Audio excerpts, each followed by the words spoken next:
A partir de ese momento nos preparémonos para lo peor.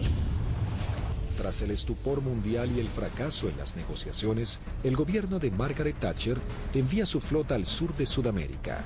La Fuerza de Tareas Británicas estaban compuestas por diversas unidades de combate: portaaviones, destructores, fragatas misilísticas, submarinos, buques de asalto, logísticos y de desembarco. Sorprendentemente y ante la incrédula mirada del mundo entero, Argentina se preparaba para enfrentar militarmente a una de las potencias más grandes del planeta.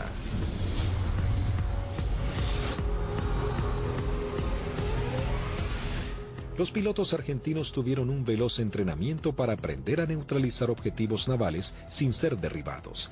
La operación exigía sortear los sistemas de detección y defensa de los buques para poder aproximarse al blanco y lanzar sus bombas por encima del mismo.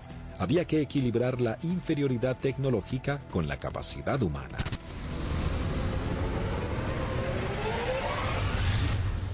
Empezamos a buscar la forma de suplir todas las deficiencias que en ese momento contaba el medio aéreo nuestro, que era la 4 Skyhawk.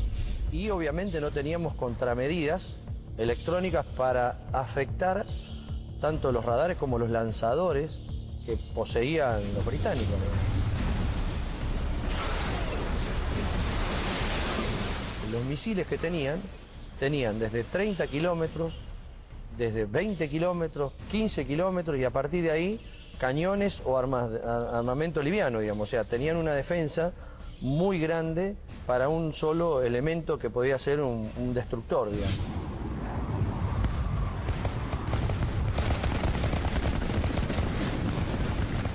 Entonces determinamos, con ayuda también de la Universidad del Sur, cuáles eran los niveles de vuelo que teníamos que realizar para poder volar bajo el lóbulo y no ser detectados por el radar.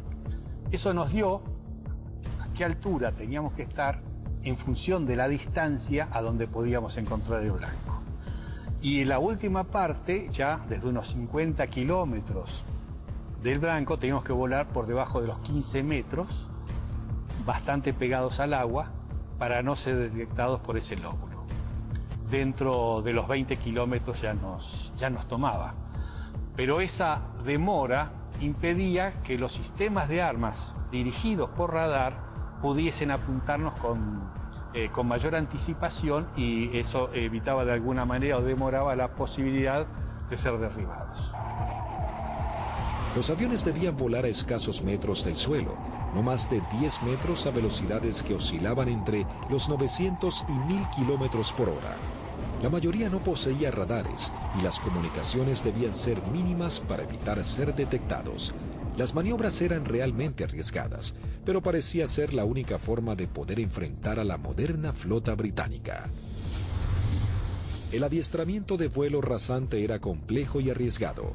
En el mar no había ninguna referencia visual de la altura en que se encontraba. Los A4B y A4C no contaban con un radioaltímetro, instrumento fundamental que mide la altura en la que se encuentra el avión con respecto a la superficie del suelo. El instinto y el oficio pasaron a ser herramientas vitales para los pilotos. Durante la práctica le tratábamos de decir al guía que volara más bajo, hasta tanto perdiéramos la vista del horizonte mar y ya empezaba a entrar en el efecto suelo, del mar, digamos, empezaba a cabalgar sobre la turbulencia que producía el aire, digamos, cerca del mar. El armamento que utilizaba la Fuerza Aérea estaba compuesto por diferentes bombas antiguas, paradójicamente de origen británico. Y nosotros usábamos una bomba inglesa, la NM65A1, de 1000 libras, una bomba del Avro Lincoln, inglesa, de demolición de manzanas, que la devolvimos con muchísimo cariño, y sin costo, como decía alguno. Paralelamente a los entrenamientos y mientras la flota británica se acercaba más y más, la Armada comenzaba una carrera contra el tiempo intentando de poner en servicio 8 de sus Skyhawks. También los técnicos buscaban poner en funcionamiento los escasos misiles Exocet que habían llegado al país antes del retiro francés. Hasta ese momento, esta tecnología solo había sido probada en polígonos de tiro por sus fabricantes. Nos dan la orden de la posibilidad de poner a punto el diálogo entre lo que era el sistema nuevo del superestándar con el misil M39. Cuando conectamos todo aquí en el país, el sistema no funcionaba porque eran un avión con un corazón de la época del 80 con las valijas de test que eran de la época del 70.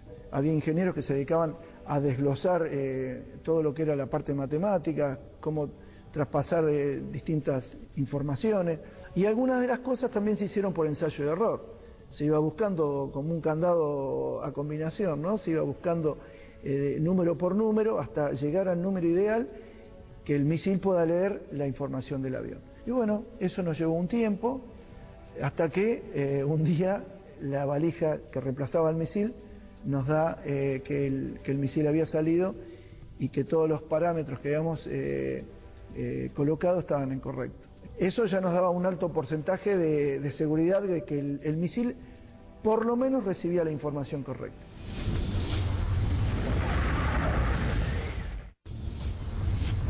El 25 de abril, la flota británica llega a la zona y realiza sus primeras operaciones bombardeando las islas Georgias del Sur y retomando su control. 5 días después, el 1 de mayo, tiene lugar el inicio de los enfrentamientos en las Islas Malvinas y comienza la batalla aérea. 2 bombarderos Avro Vulcan británicos despegaron de las Islas Ascensión con la intención de dejar fuera de servicio la pista de Puerto Argentino. Al enterarse de la noticia en los aeródromos de Río Gallegos, Río Grande y San Julián, las secciones interceptoras se preparan para entrar en acción. 2 Dagger de la primera sección de Río Gallegos regresan al continente sin haber encontrado ningún objetivo. Una segunda sección de Dagger de la base de Río Grande es la primera en hacer contacto con aviones Harrier británicos. Al despegar hicieron contacto con el radar Malvinas, operado por la Fuerza Aérea Argentina. Con un alcance de 300 kilómetros a la redonda, se convertía en los ojos de los pilotos. A través de ellos podían saber qué aeronaves había en el teatro de operaciones.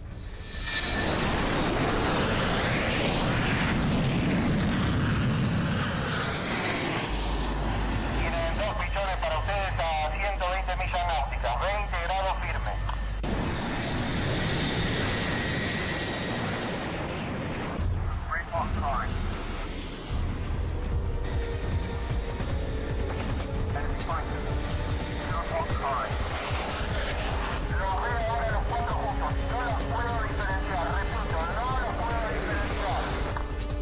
Los 4 interceptores comienzan a dar giros buscándose unos a otros, los argentinos con 22.000 pies y los Harrier 4.000 pies más abajo. Ahora los tienen a 9 millas de frente y a 1 milla al costado derecho.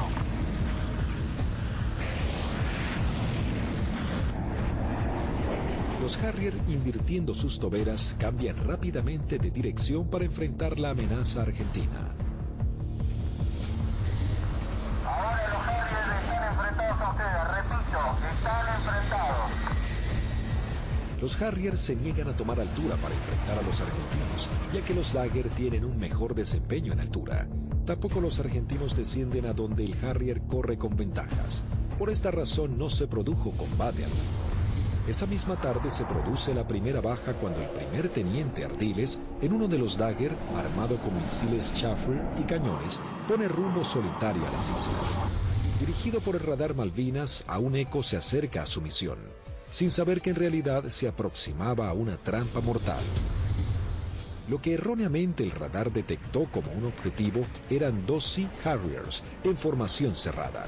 Al descubrir la amenaza argentina, uno de los Sea Harrier se coloca como señuelo, mientras el otro maniobra para colocarse por detrás.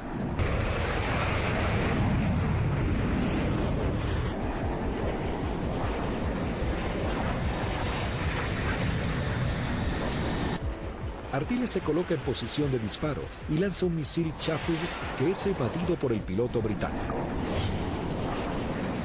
En esos segundos decisivos, el segundo Harrier logra colocarse detrás del avión de Ardiles y acciona su disparador lanzando un misil contra el Dagger. El piloto argentino no pudo eyectarse. Islas Ascensión con la intención de dejar fuera de servicio la pista de Puerto Argentino. Al enterarse de la noticia en los aeródromos de Río Gallegos, Río Grande y San Julián, las secciones interceptoras se preparan para entrar en acción.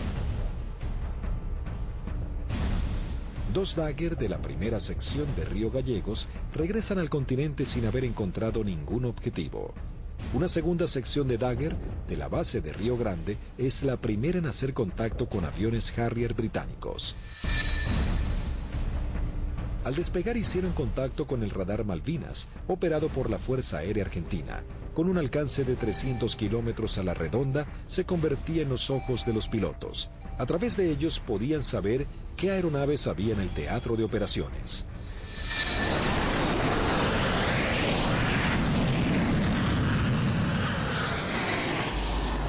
Tienen 2 pichones para ustedes a 120 millas náuticas, 20 grados firme.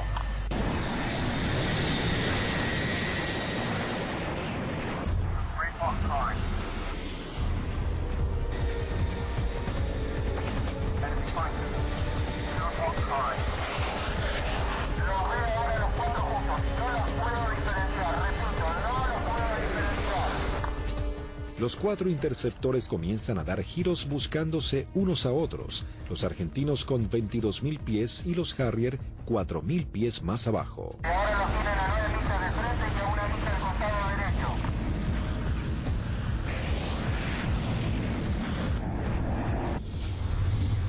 El adiestramiento de vuelo rasante era complejo y arriesgado. En el mar no había ninguna referencia visual de la altura en que se encontraba. Los A4B y A4C no contaban con un radioaltímetro, instrumento fundamental que mide la altura en la que se encuentra el avión con respecto a la superficie del suelo. El instinto y el oficio pasaron a ser herramientas vitales para los pilotos. Durante la práctica le tratábamos de decir al guía que volara más bajo, hasta tanto perdiéramos la vista del horizonte mar y ya empezaba a entrar en el efecto suelo, digamos, del mar, digamos, empezaba a cabalgar sobre la turbulencia que producía el aire, digamos, cerca del mar. El armamento que utilizaba la Fuerza Aérea estaba compuesto por diferentes bombas antiguas, paradójicamente de origen británico. Y nosotros usábamos una bomba inglesa, la NM65A1, de 1000 libras, una bomba del Avro Lincoln, inglesa, de demolición de manzanas, que la devolvimos con muchísimo cariño, y sin costo, como decía alguno. Paralelamente a los entrenamientos y mientras la flota británica se acercaba más y más, la Armada comenzaba una carrera contra el tiempo intentando de poner en servicio 8 de sus Skyhawks. También los técnicos buscaban poner en funcionamiento los escasos misiles Exocet que habían llegado al país antes del retiro francés. Hasta ese momento esta tecnología solo había sido probada en polígonos de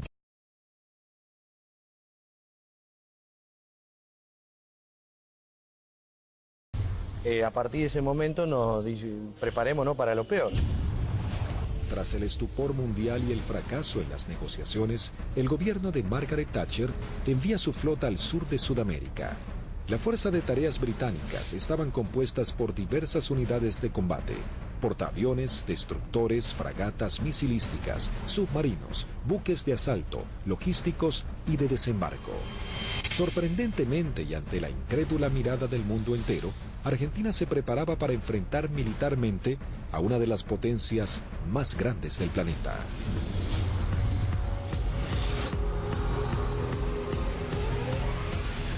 Los pilotos argentinos tuvieron un veloz entrenamiento para aprender a neutralizar objetivos navales sin ser derribados. La operación exigía sortear los sistemas de detección y defensa de los buques para poder aproximarse al blanco y lanzar sus bombas por encima del mismo. Había que equilibrar la inferioridad tecnológica con la capacidad humana.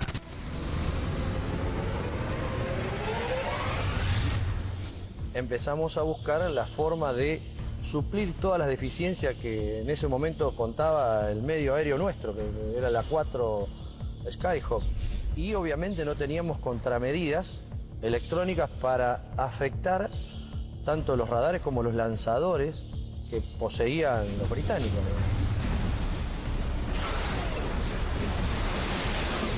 Los misiles que tenían desde tiro por sus fabricantes. Nos dan la orden de la posibilidad de poner a punto el diálogo entre lo que era el sistema nuevo del Super Standard con el misil M39. Cuando conectamos todo aquí en el país, el sistema no funcionaba porque eran un avión con un corazón de la época del 80 con las valijas de test que eran de la época del 70. Había ingenieros que se dedicaban a desglosar todo lo que era la parte matemática, cómo traspasar distintas informaciones, y algunas de las cosas también se hicieron por ensayo y error. Se iba buscando como un candado a combinación, ¿no? Se iba buscando número por número hasta llegar al número ideal que el misil pueda leer la información del avión. Y bueno, eso nos llevó un tiempo, hasta que un día la valija que reemplazaba al misil nos da que el misil había salido y que todos los parámetros que habíamos colocado estaban incorrectos. Eso ya nos daba un alto porcentaje de seguridad de que el misil por lo menos recibía la información correcta.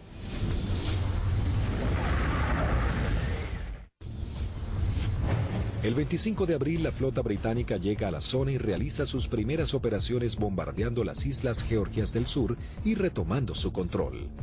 5 días después, el 1 de mayo, tiene lugar el inicio de los enfrentamientos en las Islas Malvinas y comienza la batalla aérea. 2 bombarderos Avro Vulcan británicos despegaron de las 30 kilómetros, desde 20 kilómetros, 15 kilómetros, y a partir de ahí cañones o armamento liviano, digamos. O sea, tenían una defensa muy grande para un solo elemento que podía ser un destructor, digamos.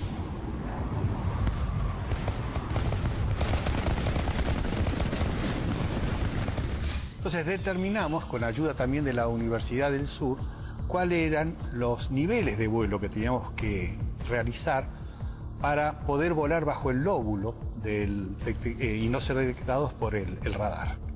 Eso nos dio a qué altura teníamos que estar en función de la distancia a donde podíamos encontrar el blanco. Y en la última parte, ya desde unos 50 kilómetros del blanco, teníamos que volar por debajo de los 15 metros, bastante pegados al agua, para no ser detectados por ese lóbulo. Dentro de los 20 kilómetros ya nos tomaba. Pero esa demora impedía que los sistemas de armas dirigidos por radar pudiesen apuntarnos con mayor anticipación, y eso evitaba de alguna manera o demoraba la posibilidad de ser derribados. Los aviones debían volar a escasos metros del suelo, no más de 10 metros a velocidades que oscilaban entre los 900 y 1000 kilómetros por hora. La mayoría no poseía radares y las comunicaciones debían ser mínimas para evitar ser detectados. Las maniobras eran realmente arriesgadas, pero parecía ser la única forma de poder enfrentar a la moderna flota británica.